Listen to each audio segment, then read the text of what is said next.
Olá pessoal, aqui é a professora Sônia França e essa é a aula 9 da disciplina de Introdução à Programação, na qual falarei sobre estruturas de repetição. Vou começar a aula fazendo analogia aqui para as estruturas de repetição, que a gente tem a imagem de um autódromo, uma pista de corridas, em que os carros ficam dando voltas durante a corrida, passando pelo mesmo percurso, uma quantidade de voltas pré-estabelecida pelas regras do campeonato, certo? A mesma coisa que eu tenho uma corrida, uma pista de atletismo, que os atletas ficam correndo na pista N vezes até que se consiga alcançar a distância estabelecida pela corrida, né? Então, se eu tenho uma corrida de 100 metros, uma corrida de 400 metros, então eu vou precisar percorrer uma ou N vezes a minha pista de corrida, certo? Então, fazendo essa analogia com a pista de corrida, que a gente faz, percorre um número de voltas, a gente vai ter aqui as estruturas de repetição. As estruturas de repetição elas vão permitir que uma ou mais instruções sejam executadas um número definido de vezes, ou enquanto uma determinada condição não é alcançada. Então, vai ter situações em que eu preciso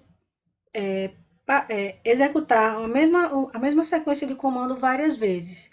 E quando isso acontece, a gente faz uso das estruturas de repetição. Para que eu não tenha que reescrever aquela sequência de comando várias vezes, eu vou colocar aquela sequência dentro da estrutura para que ela fique sendo repetida várias vezes, certo? Então, a gente tem dois tipos de estrutura de repetição. A gente tem a estrutura de repetição contada, e do tipo contada a gente tem o para-faça, e tem a estrutura condicional, que aqui a gente tem uma divisão de dois tipos, tem o repita até e o faça enquanto, certo? Então, a gente vai ver as três estruturas de repetição, sendo que uma é do tipo contada e duas do tipo condicional. Vamos começar aqui com o para-faça. Então, a estrutura para-faça, esse tipo de estrutura é útil quando se conhece previamente o número de vezes que se deseja executar um determinado conjunto de comandos. Então, ela vai repetir a execução dos comandos enquanto a variável contadora não atingir o valor final. Então, eu vou ter uma variável que fica controlando a quantidade de vezes que a repetição está sendo executada, que eu passei pelaquela sequência de códigos, e ela vai controlar até que se repita a quantidade de vezes que eu determinar. Então, vamos ver aqui a sintaxe da estrutura para-faça. Então, a gente tem o seguinte, a gente tem a palavra reservada para, a gente vai ter uma variável que vai fazer o controle da contagem, que chama variável contadora. Sempre colocar essa variável como uma variável do tipo inteiro. Vem o primeiro valor que essa variável vai assumir, o valor inicial, até o valor final, faça. Então, eu digo, controla essa variável a partir da variável contadora, a partir do valor inicial até o valor final. E eu tenho a sequência de comandos que deve ser executada várias vezes até que a variável contadora chegue no valor final. E aqui eu tenho a finalização da estrutura que vai ficar repetindo, certo? Lembre que a gente aprendeu a fazer com que eu desvie de uma parte do programa, que foi com as estruturas de seleção, as condicionais. Então, eu podia decidir executar ou não uma parte do meu algoritmo. Aqui a gente já está fazendo com que a gente execute várias vezes uma parte do algoritmo, certo? Então, são duas situações diferentes e que podem ser usadas, obviamente, em conjunto. Então, voltando aqui para a sintaxe do para-faça, vamos ver um exemplo. A gente tem o seguinte, ó. Eu tenho aqui duas variáveis nesse meu algoritmo, variável num e variável contador, do tipo inteiro. Então, eu tenho aqui, já começo nesse caso, né, já começa o meu algoritmo com o comando para. Então, para, a variável contador é a variável que vai fazer o controle da repetição, certo? Então, para o contador de 1 até 5, faça. Então, significa que eu vou repetir 5 vezes essa sequência de comandos que está aqui dentro, entre o para e o fim para. Então, é essa sequência aqui entre a linha 6 e a linha 13 que vai ser repetida 5 vezes.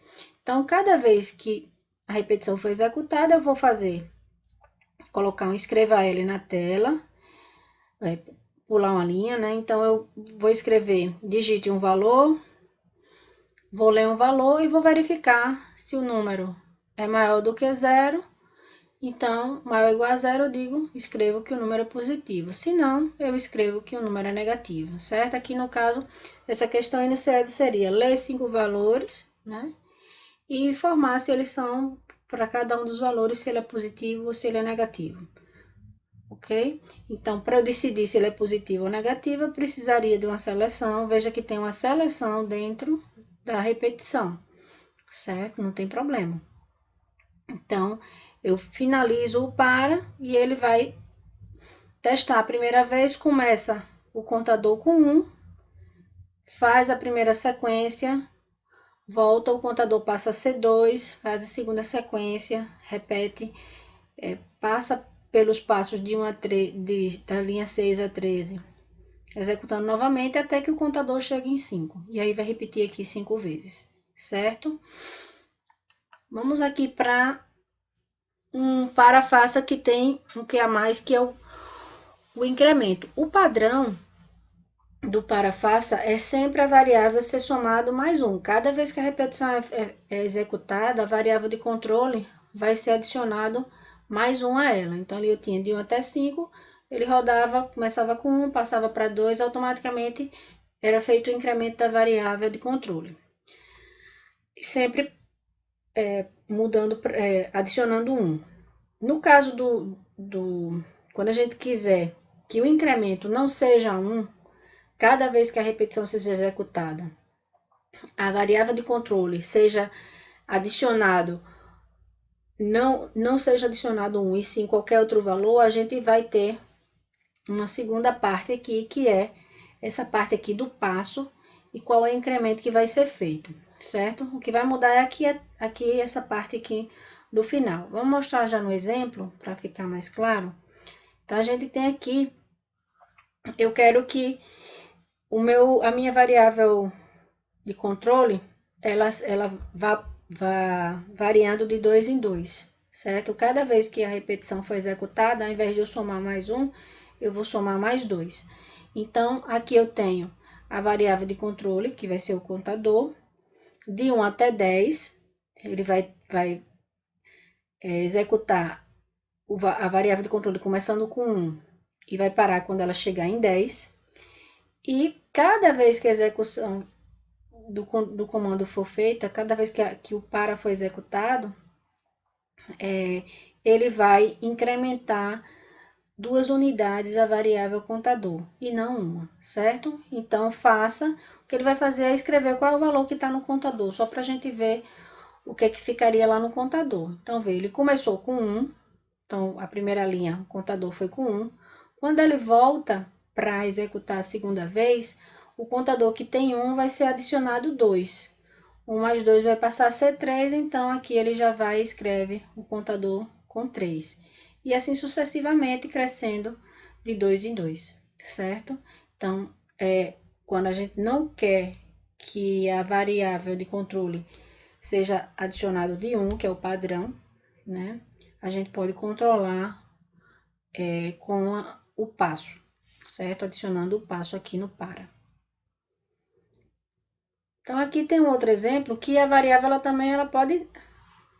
o passo ele pode ser um passo negativo, significa que a variável vai, ao invés dela ser incrementada, ela vai ser decrementada. Então, aqui eu tenho que a minha variável contador, ao invés de começar com 1, ela está começando com 10. Então, ele inicie com 10 e vá até 1. E cada vez que for executado, diminua 2. certo? Então, nesse caso aqui, o contador que começou com 10, que ele foi impresso aqui com 10, quando for rodar o para pela segunda vez, a gente já vai ter 10 menos 2, 8, e assim por diante até chegar no 2 e que vai parar quando chegar em 1, certo? Então, a gente tem aqui as variações do comando para faça. Então, assim, toda vez que a gente tem noção de quantas vezes a repetição vai ser executada, a gente vai utilizar o para. Né? Se no enunciado da questão já vem dizendo, ó, faça a leitura de 5 números, eu quero entrar com os dados de 10 clientes. Então, no enunciado já vai vir dando a dica de quantas unidades você vai ter que executar. Né? Então, se você vai cadastrar 10 clientes, então cadastre de clientes, os passos para cadastrar os clientes são idênticos, então deve ser colocado dentro da repetição e eu já sei quantos são, então é só utilizar o comando para, certo?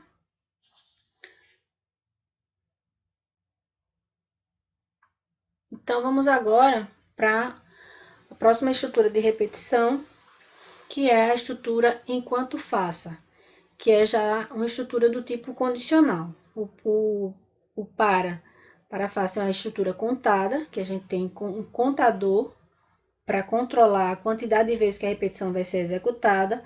E agora a gente vem para uma estrutura condicional. Significa que ela vai verificar, antes de cada execução, se é permitido executar o trecho do algoritmo. Então, ele vai repetir o bloco de instruções enquanto uma dada condição permanecer verdadeira. O enquanto faça, ele também é conhecido como a estrutura de repetição que faz o teste no início. Então, a gente vai ver aqui a estrutura e vai ver que antes de começar a executar a repetição, ele vai ser feito o teste se pode ou não executar aquela sequência. Se puder, ele vai, entra, executa a sequência, volta e checa novamente se é para repetir novamente, checando novamente uma condição. Vamos ver aqui a sintaxe. Outra coisa que também vocês podem encontrar em outros materiais é que as estruturas de repetição, elas também são chamadas de laço, certo? Então, vocês podem encontrar, tem um laço, ali está fazendo referência à estrutura de repetição. Vamos ver aqui a sintaxe do para faça, desculpa, do enquanto faça. A gente tem o enquanto, que é uma palavra reservada, a condição que vai fazer com que eu permaneça repetindo e o faça. A sequência de comandos, quando finaliza a sequência de comandos da repetição, eu coloco o fim enquanto, certo? Então, a gente tem o seguinte, até o próprio português já vai lembrar vocês como é que funciona a estrutura de repetição enquanto faça. Eu digo, enquanto isso for verdade, faça essa sequência de comandos, certo? Então, vamos ver aqui no exemplo. Aqui a condição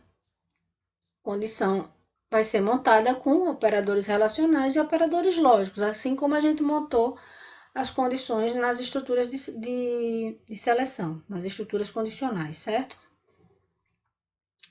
Então, vamos ver aqui um exemplo. Aqui é o mesmo caso da questão anterior, que eu vou ler um número e vou verificar se ele é positivo ou negativo, certo? Só que eu vou fazer isso para vários números que eu vou dar entrada. Aqui nesse exemplo do enquanto, eu tenho a variável num e a variável contador.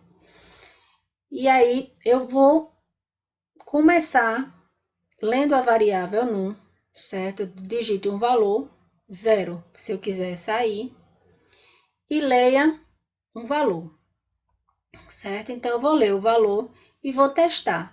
Enquanto num for diferente de 0, então faça, porque num igual a 0 significa que 0 é para sair. Então, significa, na hora que eu digitar 0 é porque eu quero sair do meu programa. Então, se o num for maior ou igual a 0, então eu digo que o número é positivo, senão eu escrevo que é negativo. Quando finaliza, eu venho e faço a leitura novamente da variável num. Digita o valor e leia num. Então, a pessoa vai informar o valor. Quando eu subir para a linha 7, que é o início do enquanto, eu vou checar novamente se o valor continua sendo um valor diferente de zero. Porque se continuar diferente de zero é porque eu vou repetir novamente a minha sequência de comandos. Escrevo se o número é positivo ou negativo e leio o próximo número, certo? Checo, subo novamente e checo até que a pessoa digite zero. Quando digitar zero é porque significa que quer parar. E é a condição de parada do meu enquanto. Né? Enquanto for diferente de zero, vai fazendo. Qualquer outro número, quando for qualquer outro número diferente de zero, você faz. Quando der zero, aí a condição vai dar falso. E aí eu vou sair do enquanto. Certo?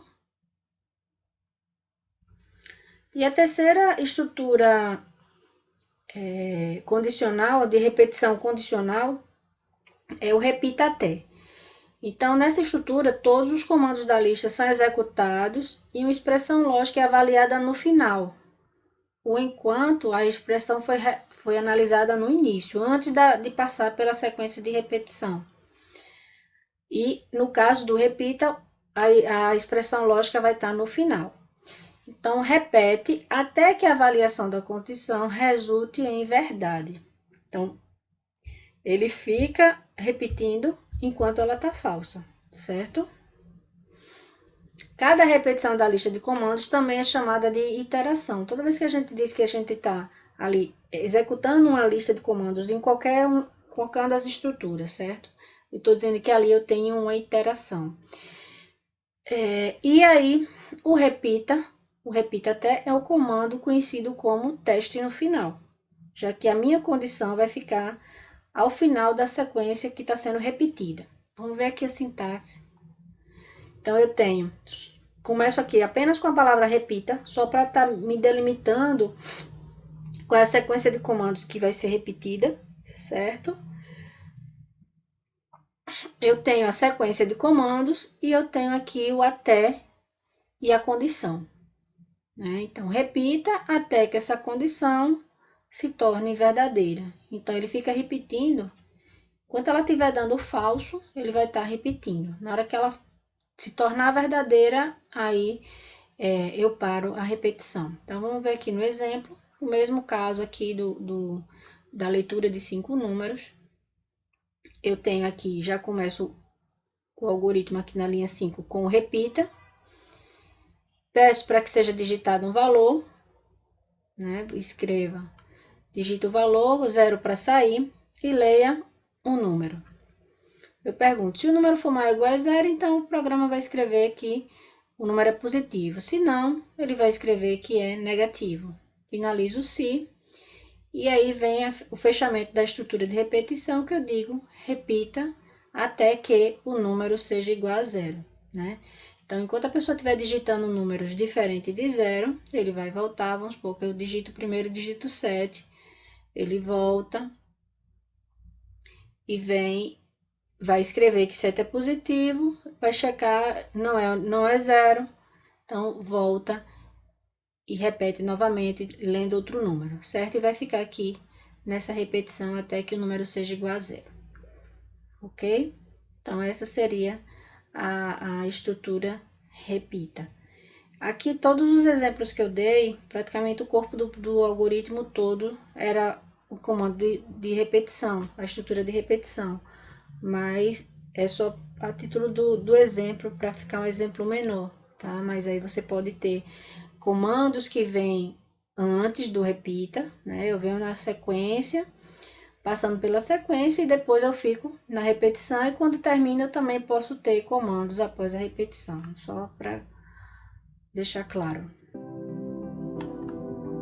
Certo? Então, com isso, a gente termina aqui a aula sobre as estruturas de repetição.